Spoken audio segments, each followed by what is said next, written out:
Assalamualaikum warahmatullahi wabarakatuh. Halo, perkenalkan nama saya Indah Nur Alifa, calon relawan Bimba KIWO. Pada video kali ini, saya akan menjawab pertanyaan mengenai tema kurikulum dasar ke-1 di hari pertama. Oke, pertanyaannya adalah yang pertama saya akan menjawab mengenai fun learning. Nah, pertanyaan yang pertama adalah, apa pengertian dari fun learning? Jadi, fun learning adalah sebuah proses pembelajaran yang sepenuhnya menyenangkan bagi anak. Proses belajar yang dilakukan dapat memberikan kesenangan, kenyamanan, dan juga kebahagiaan untuk anak. Selanjutnya, pertanyaan yang kedua adalah, mengapa sih proses belajar itu harus menyenangkan atau harus fun learning? Nah, jadi agar proses belajar yang dilakukan itu dapat memberikan kesenangan, kenyamanan, dan tentunya akan menciptakan kebahagiaan bagi anak. Hingga anak menyukai proses belajar tanpa adanya paksaan dari siapapun. Nah, selanjutnya adalah apa sih tujuan dari fun learning? Nah, tujuan dari fun learning adalah dengan adanya metode fun learning ini untuk menumbuhkan minat belajar anak secara intrinsik sehingga anak mau belajar karena keinginannya sendiri tanpa adanya paksaan dari siapapun. Nah, selanjutnya, apa hukum fun learning di Bimba? Nah, jadi hukumnya adalah 100% wajib harus menyenangkan atau fun learning. Nah, lalu siapa yang harus merasakan fun learning dan sebutkan alasannya.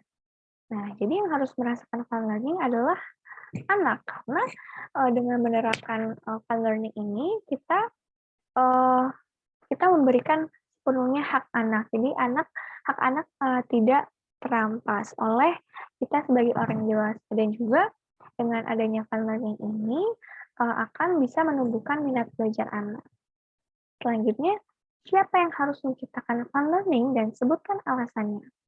Nah, yang harus menciptakan fun learning adalah motivator, di mana motivator atau orang dewasa, karena anak adalah titipan dari Allah Subhanahu wa taala yang sudah diamanahkan kepada kita sebagai orang dewasa untuk kita bimbing. Itu. Selanjutnya, pertanyaan yang ketujuh adalah bagaimana sih cara kita menciptakan fun learning? Nah, jadi agar terciptanya fun learning atau proses pembelajaran yang menyenangkan itu, kita wajib menerapkan small step system dan individual system. Karena ini sesuai dengan 7 nilai dasar Bimba pada ayat keempat yang berbunyi bahwa pendidikan secara bertahap atau small step system dan dengan pendekatan individu atau individual system merupakan syarat mutlak untuk pelaksanaan pendidikan yang menyenangkan atau fun learning. Selanjutnya, pertanyaan yang ke-8 adalah bagaimana cara mengevaluasi anak apakah fun learning atau tidak. Nah, kita melakukan dengan cara evaluasi afeksi setiap saat. Jadi kita pastikan semua anak itu yang kita bimbing itu merasa senang, semangat, dan antusias melakukan kegiatan bermain sambil belajar di Bimba KIWO.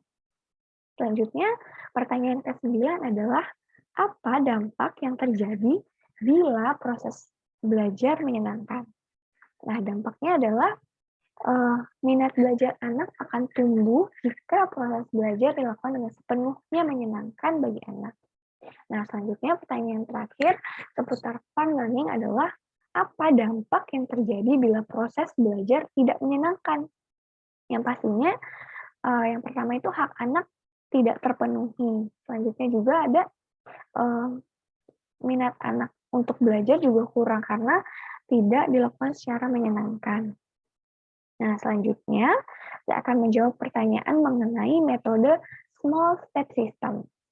Nah, oke. Pertanyaan pertama adalah apa pengertian dari small step system? Nah, jadi small step system ini adalah proses belajar yang dilakukan secara bertahap. Nah, jadi motivator atau kita sebagai orang dewasa harus dapat memberikan kegiatan yang sesuai dengan kemampuan dan kemauan anak, kemampuan dari masing-masing anak itu sendiri.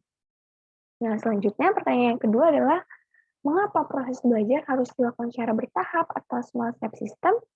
Nah, di sini karena jika kita tidak melakukannya secara bertahap, suasana belajar pastinya tidak menjadi fun learning atau tidak menjadi menyenangkan. Dan apa tujuan small step system? Nah, tujuan dari adanya metode small system ini adalah agar proses belajar yang menyenangkan dapat tercipta tentunya. Jadi, anak menjadi senang, anak menjadi bahagia, dan dapat menikmati kegiatan proses pembelajaran.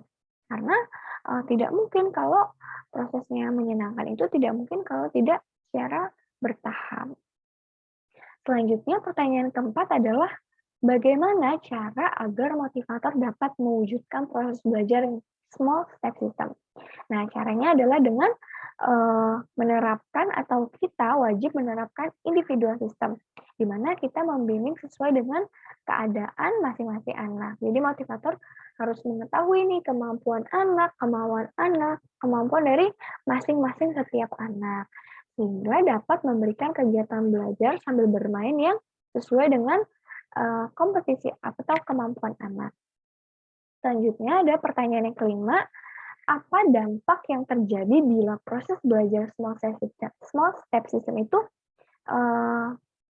apa dampak yang terjadi? Nah, jadi dampaknya bila proses belajar small step system ini terjadi, yaitu menciptakan suasana belajar yang pastinya sepenuhnya menyenangkan. Jadi, anak dengan senang, anak menikmati proses belajar karena kegiatannya sudah sesuai dengan kemampuannya masing-masing. Nah, lalu pertanyaan yang terakhir adalah, apa dampak yang terjadi bila proses belajar tidak small step system? Nah, tentunya suasana belajar tidak menjadi menyenangkan dan anak tidak melakukan yang ia senangi sehingga anak menjadi tidak suka dalam belajar, seperti itu. Mungkin sekian jawaban dari saya. Mohon maaf jika banyak kesalahan. Wassalamualaikum warahmatullahi wabarakatuh. Sampai jumpa.